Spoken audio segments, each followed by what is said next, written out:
and defenseless civilians, we knew the nation witnessed, with numerous other recent terrorist strikes on our armed forces and defenseless civilians, we knew that the time had arrived to make yet another compelling statement of our resolve as a nation. Operation Sindoor was conceptualized with a clear military aim to punish the perpetrators and planners of terror and to destroy their terror infrastructure. What I do not state here, of course, is the often stated determination of India and its intolerance to terror. It set into motion a very diligent and microscopic scarring of the terror landscape across the borders and the identification of terror camps and training sites. The locations that emerged were numerous, but as we deliberated more, we realized that some of these terror hubs were now bereft of any presence and had preemptively been vacated, fearing retribution from us. There was also a term of reference and our own binding, self-imposed restriction to target only terrorists and thus prevent collateral damage. There were 9 camps that you are now all familiar with, which were confirmed by our various intelligence agencies to be inhabited. Some of these were in POJK, while there were others that were located in the Punjab province in Pakistan. Nefarious places such as Muridke, the hub center of the Lashkar-e-Taiba, has over the years bred infamous characters such as Ajmal Kasab and the likes of David Headley. What followed was a careful scrutiny of each of these sinister locations, their layout, configuration, even the type of construction in each structure, and the terrain obtained around these. This was with an obvious intent to deduce and identify the exact vector that was required for their neutralization, as also the eyes in the sky that we would send up to ensure that we brought back evidence that we had indeed targeted what we set out to. The precise images of these engagements on that fateful and historical night have already been showcased during the first press statement on the 7th of May that was helmed by our Foreign Secretary. I have no doubt in my mind that we achieved total surprise, and those strikes across those 9 terror hubs left more than 100 terrorists killed, including high-value targets such as Yusuf Azhar, Abdul Malik Rauf, and Mudassir Ahmed that were involved in the hijack of IC-814 and the Pulwama blast.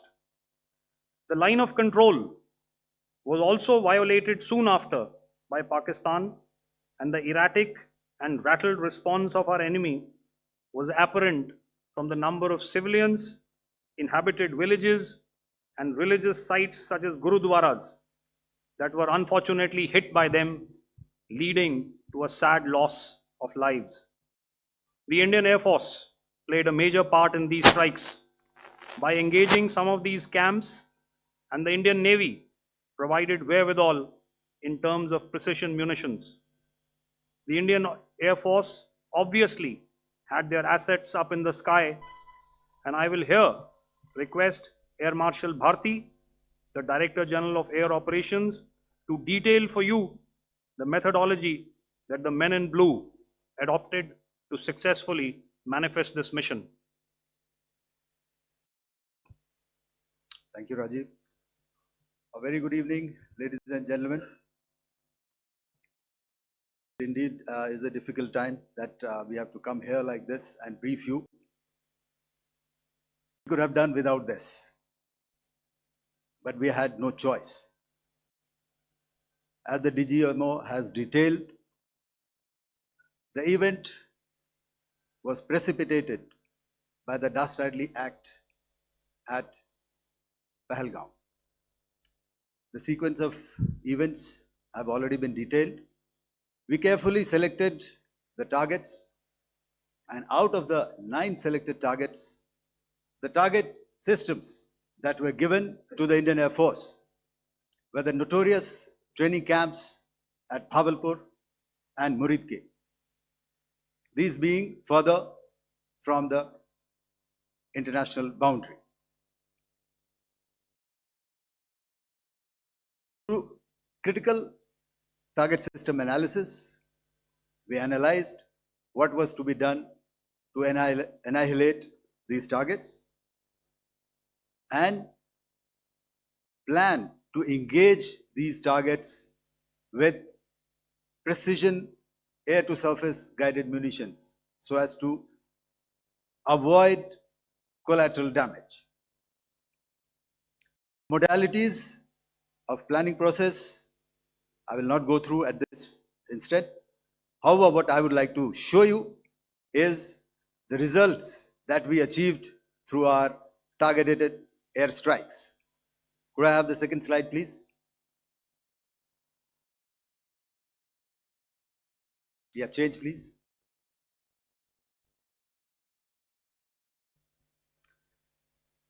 Okay. This is what the terror infra at Muridke looks like. If you see, north is as indicated, and to the right is east, where the international boundary lies. Could we have the next slide, please?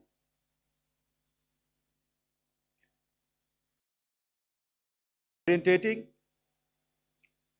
Just go back one slide. Okay. Please have a look at this red building, the series of buildings out here, and this empty ground. Next. If you relate, the empty ground is here, and you see this is the first weapon that is impacting. This is the impact point number 1 on Muridke training camp with our precision guided weapon on early morning 7. Next, please. Keep your eyes glued for the second weapon coming in and the second impact on the selected target point. Next slide, please.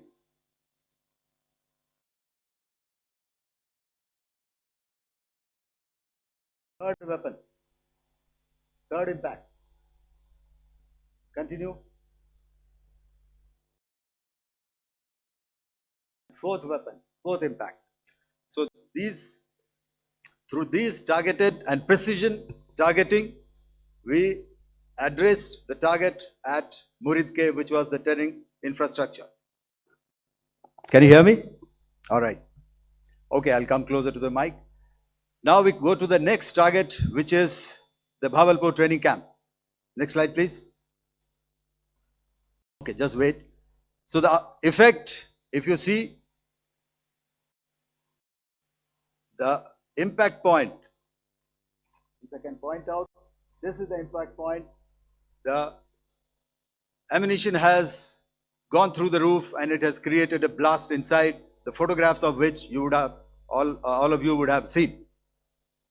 And the red building, after that there was this double-story building. It has been completely decimated by our precision targeting. Next, please. Target system, which was in the north, a series of buildings. I will show you how it looked. Next.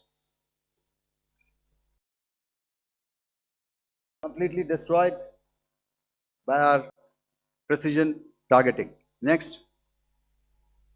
Now coming to Bhavalpur, this is the target complex that we are dealing with, a fairly large target complex. So we had to carefully choose the points that we needed to address, which were high value and which would meet our stated objectives of eliminating the terrorists. I would like to draw your attention to this red canopy, and in relation to that, I would cover the targets. One target system is a series of buildings here, other one here, and other one out here. Next slide, please. This is how it looked before, and this is how the building looked after the impact of the weapon. And orientation in relation to this red canopy, you can see here. Next, please. Before, next, and after. The roofs have completely collapsed. Next. This is the target system. Next. Precision targeting, and we have achieved our objectives here. Next. All right. So that was what we did on the 7th. Our objective was to address these two terrorist camps, and that we did with precision. And thereafter, we maintained a robust air defense posture, because remember, our objective was to target the terrorists and terrorist infrastructure, not any other infrastructure, not the Pakistani military, not the Pakistani any other infrastructure. So that is what we have maintained on the 7th of May. However, what we saw in the evening of 7th of May, we were saturated with a raid of Pakistani unmanned aerial vehicles and small drones. And these came in waves in our civilian areas, over our military installations, and all of them were successfully intercepted. Few of them did manage to land. However, there was not much damage that they did. And we have our robust counter-US hard kill and soft kill systems which did the job. However, the difference here was that we had targeted the terrorists.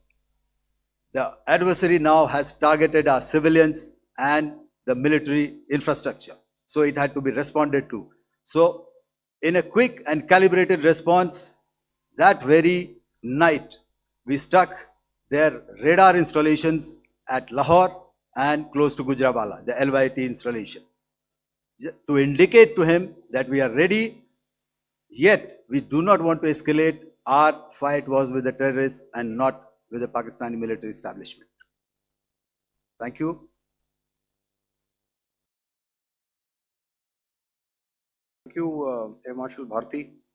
So, ladies and gentlemen, he's outlined operations not only on the night of 6th and 7th of May, when Operation Sindoor commenced, but also on the subsequent night. Being well aware and familiar with the congenital and impulsive nature of our adversary, and even though we did attempt to reach out and communicate our compulsions to strike at the heart of terror to my counterpart in the immediate wake of Operation Sindoor, the request was brusquely turned down, with an intimation that a severe response was inevitable and in the offing. We were, of course, prepared. Operations on the 7th and the 8th, Air Marshal Bharti spoken about. On the night of 8th and 9th of May, they flew drones and aircrafts into our airspace all across the borders and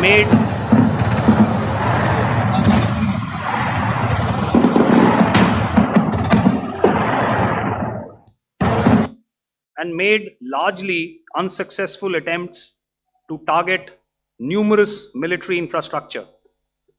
Violations on the line of control by Pakistan also commenced yet again and precipitated into fierce arty engagements. The air operations on the night of 8th and 9th of May, I'll yet again request the DG Air Operations to cover.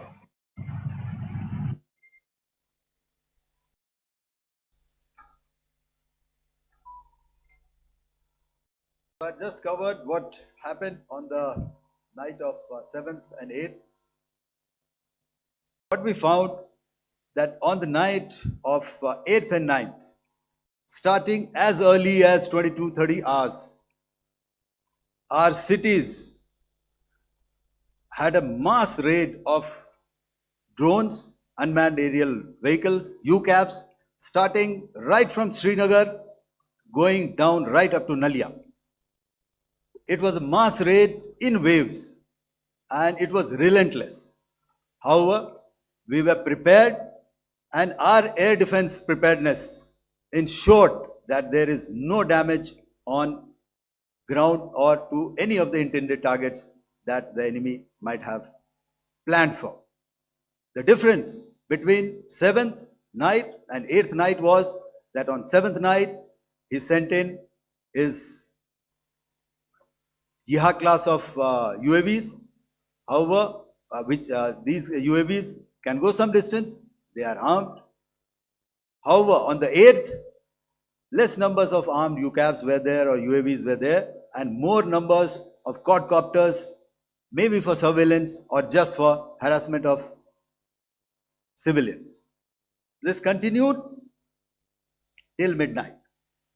Our air defense preparedness ensured that there was no damage on the ground, either to the military installations or to the civilians. However, the enemy had yet again shown that he wanted to up the ante and he wanted a fight, and we were up to the task. In a measured and calibrated response, we once again targeted his military installations, which included his SAM sites at Malirkant. This also included his surveillance radar sites at Lahore and close to Gujranwala. These were suitably addressed, and thereafter his drone attacks continued even till morning, which we countered, and during the daytime there was some respite. Here I would like to bring out another aspect. What we found was that while the drone attacks were being launched from somewhere close to Lahore, enemy had allowed his civilian aircraft to also continue to fly out of Lahore. Not only his own aircraft, but international passenger aircraft, which is quite insensitive, and we had to exercise extreme caution, even at the cost of some tactical disadvantage, to ensure that there is no damage to any of the civilian aircraft. And this was also brought out in our press briefing during the day. So I will now hand over to my colleague to cover the events of 9th onwards. On land, we also undertook certain measures such as deployment of air defense and electronic warfare assets to establish an integrated grid with the Indian Air Force, and I have seen and heard some of you wax eloquent about the benefits of such an architecture when it comes to negating and combating air intrusions. We also carried out deployment to include movement of our forces in the land, sea, and air domains. The night of the 9th and the 10th of May saw similar intrusions by drones and aircrafts, and this time there was a concerted effort to target airfields and some very, very important logistic installations, albeit yet again unsuccessful and denied gallantly and efficiently, I must say, by the integrated Indian Air Force and Indian Army Air Defense. We further strengthened our deployment and also initiated some pressure points to send a very clear and unambiguous message to the other side to desist from any misadventures on land.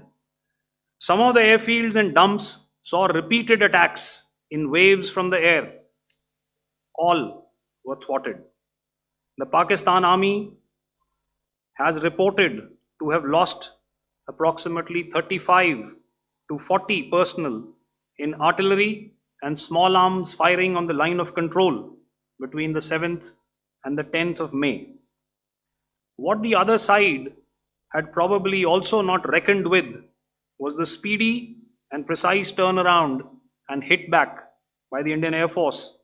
And I will yet again ask Air Marshal Bharti to speak about these significant and game-changing strikes. I will thereafter request Vice Admiral Pramod, my colleague and Director General of Naval Operations, to tell us about some very telling naval maneuvers in the Arabian Sea that exerted pressure on the night of 9th and 10th of May. Over to you, sir. Commencing about 2000 hours, that is 8 p.m. local time, on 8th of May, several Pakistani unmanned aerial systems, drones, combat vehicles attacked multiple IF bases. These included Jammu, Udhampur, Pathankot, Amritsar, Bhatinda, Nal, Dalhousie, Thois, Jaisalmer, Uttarlai, Falodi, Nalia. These were almost simultaneous and they came in waves. All our AD guns and other systems were waiting for them. All these waves were neutralized by our trained crew using the air defense systems that they have, and also some of them were utilized using our legacy systems like Pechoras and IF Summer, which we have recently acquired, and some were neutralized by the Garud snipers. There was no damage on ground from these incursions and these mass raids, if I could call them, from the Pakistani side. However, following these relentless attacks on our air bases, on our forward positions, and on our civilian targets, this was time to convey some message to our adversaries.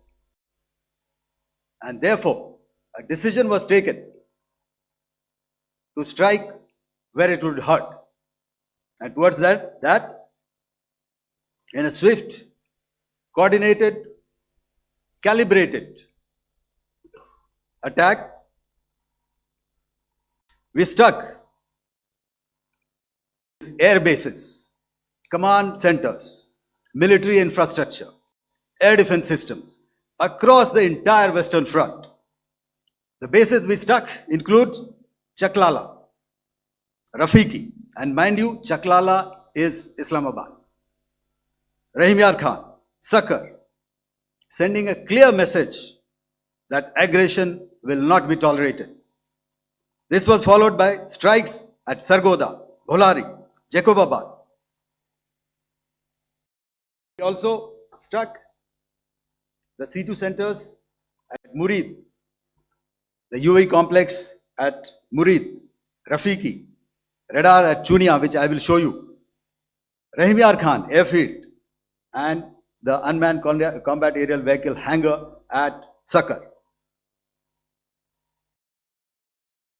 I would like to reiterate here that we have the capability to target every system at these bases and more. However, it was only a measured response to instill good wisdom to our adversary to refrain from further escalation. IF response was directed only at military installations, avoiding civilian and collateral damage. I would now like to show you some of the effects that have been achieved as a result of our air operation.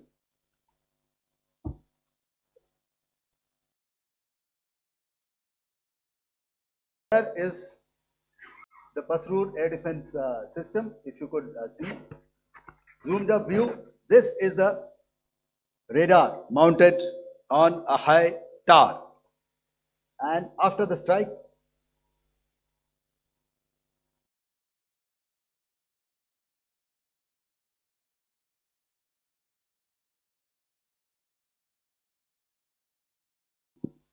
thank you. Can you hear me?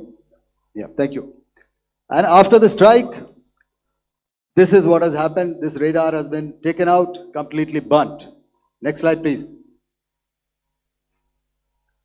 The Chunia Air Defense Radar, which was taken out on 7th and 8th. This is the radar site. Blown up photograph once again on a tower. Not very clear, but what you see very clearly is the after effect after we have stuck. The radar head has been completely decapitated. Next slide, please. Arifwala Air Defense Radar. In this complex, you see how it looked before, blown up image, and after really blown up. Next. Coming to Sargodha Airfield. Remember, this is one of their important airfields wherein they have a lot of assets, F-16s, other assets which they keep getting, training institutes. And we have stuck this airfield. It is not, if you zoom in here, then one impact point here on the runway and second impact point of our weapon, precision weapon on the runway. And if you see this blown up, repairing going on.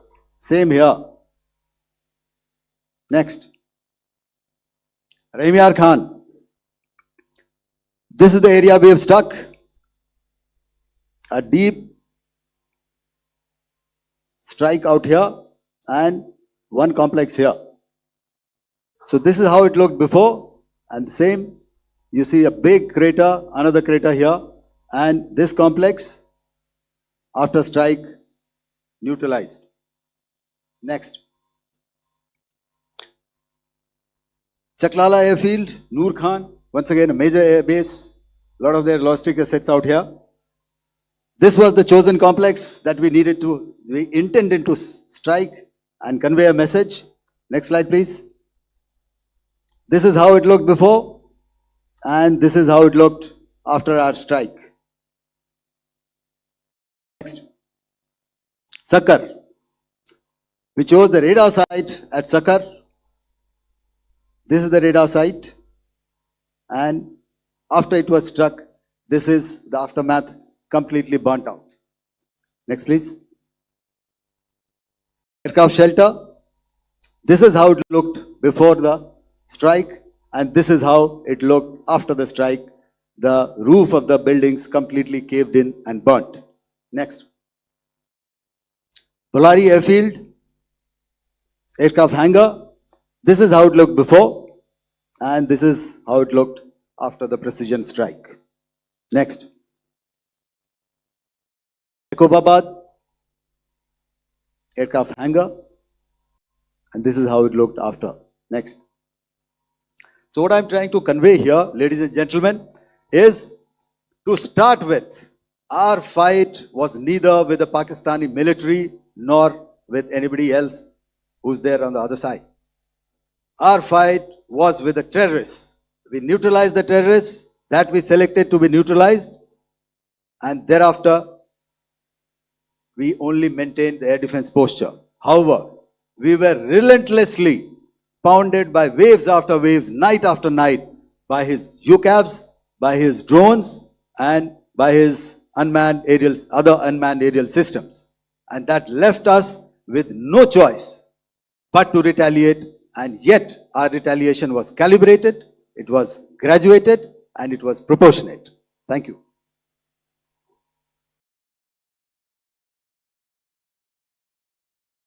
Good evening, ladies and gentlemen. In the aftermath of the cowardly attacks on innocent tourists at Pahalgam in Jammu and Kashmir by Pakistani-sponsored terrorists on 22nd April, the Indian Navy's Carrier Battle Group, surface forces, submarines, and aviation assets were immediately deployed at sea with full combat readiness in concert with the Joint Operation Plan of the Indian Defence Forces. You may be aware that we tested and refined tactics and procedures at sea during multiple weapon firings in the Arabian Sea within 96 hours of the terrorist attack. The aim was to revalidate our crew, armament, equipment, and platform readiness to deliver various ordnance on selected targets precisely. Thereafter, our forces remained forward deployed in the Northern Arabian Sea in a dissuasive and deterrent posture with full readiness and capacity to strike select targets at sea and on land, including Karachi at time of our choosing. The forward deployment of the Indian Navy compelled Pakistani naval and air units to be in a defensive posture, mostly inside harbors or very close to the coast, which we monitored continuously. The Indian Navy maintained seamless maritime domain awareness throughout the duration and was entirely aware of the location and movement of Pakistani units. In effect, we had and continue to have good battle space transparency using our maritime domain awareness grid. As you are aware, our response has been measured, proportionate, non-escalatory, and responsible from day one. Accordingly, the calibrated approach considered all options, including the ability of the Indian Navy for offensive action from and at sea. As part of this escalation control mechanism, the application of force by the Navy was planned in a synchronized manner in coordination with the Army and Air Force, the highlight being teams from the three services working closely in an integrated manner.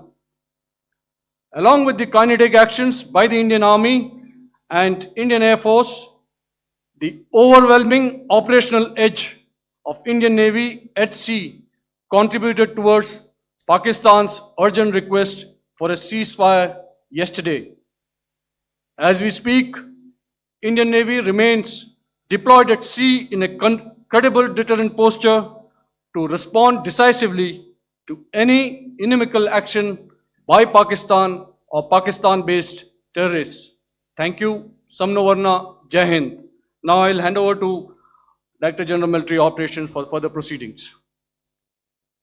Ladies and gentlemen, on the 10th of May, in the morning, even as we were getting into a huddle to wargame the events of the previous night, a routine exercise, I received a message on hotline from my counterpart in Pakistan seeking my willingness to communicate.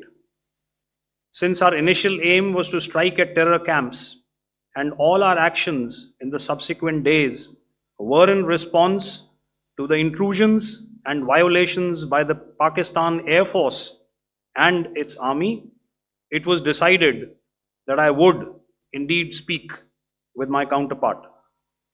You are already aware, I've seen it being covered on national television, that my communication with the Pak DGMO was conducted at 15:35 hours yesterday and resulted in cessation of cross-border firing and air intrusions by either side with effect from 1700 hours 10th of May, after he proposed that we cease hostilities. We also decided to further speak on the 12th of May, that's tomorrow, at 1200 hours, to discuss the modalities that would enable the longevity of this understanding. However, disappointingly, and must I add, expectedly, it took only a couple of hours for the Pakistan Army to violate these arrangements by cross-border and across the line of control firing, followed by drone intrusions across the expanse of the Western Front through last night and in the early hours of the morning today. These violations were responded to robustly and dealt with as they must be. We have earlier today sent another hotline message to my counterpart highlighting these violations of the understanding between the DGMOs on the 10th of May and our firm and clear intent to respond to these fiercely and punitively, if repeated tonight, subsequently, or later. In this regard, I must inform all of you that the Chief of Army Staff has earlier today conducted a security review and has granted full authority to our Army commanders for counter actions in the kinetic domain in case of any violation by Pakistan. In the end, I pay my solemn homage to my 5 fallen colleagues and brothers from the armed forces and civilians who have tragically lost their lives in Operation Sindoor. Our hearts go out to the bereaved families, and we express our solidarity to them in this lifetime and beyond, at this grave juncture in their lives. Their sacrifices shall always be remembered and spoken of in glowing terms by a grateful nation. We have thus far, ladies and gentlemen, exercised, and my colleague Pramod highlighted this, immense restraint, and our actions have been focused, measured, and non-escalatory. However, any threat to the sovereignty, territorial integrity, and safety of our citizens will be met with decisive force. Jai Hind. Chhatarpur के अतराल गांव में जमीनी विवाद पर 2 दलित